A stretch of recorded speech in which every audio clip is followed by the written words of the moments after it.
স্ত্রীর বাচ্চা হবে, আমেরিকাতে নিয়ম হলো রুগীকে হাসপাতালে দিয়া চলে যাবে। বাচ্চা হবে, বাঁচলে বাঁচলো, সবকিছু ওরা কমপ্লিট করে আপনাকে 2 দিন 3 দিন পরে ফোন দিবে, আপনি এসে নিয়ে যাবেন।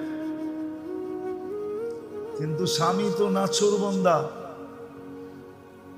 ভর্তি করছে ঠিক, কিন্তু সর্বক্ষণ দাঁড়ায় আছে। তো সবাই জিজ্ঞেস করছে, তুই দাঁড়ায় আছিস কেন? তোরে বুঝাইছে, বল তোর শরীরের একটা অঙ্গ অর্ধেক যদি কোথাও থাকে, তাহলে আর অর্ধেক ওর সাথে থাকবে না পৃথক থাকবে? বলছে শরীর তো একটা, এটাকে তো অর্ধেক করা যায় না।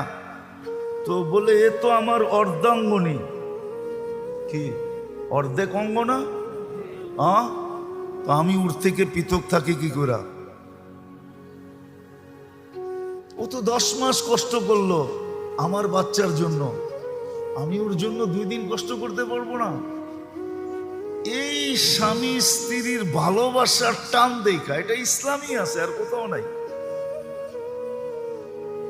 ওই নার্স মুসলমান হয়ে গেছে, বলছে আমি মুসলমান হইলেও কি আমার স্বামী হইলো এরম করবে আমার জন্য?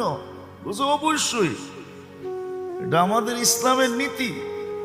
মুসলমান হয়ে গেছে।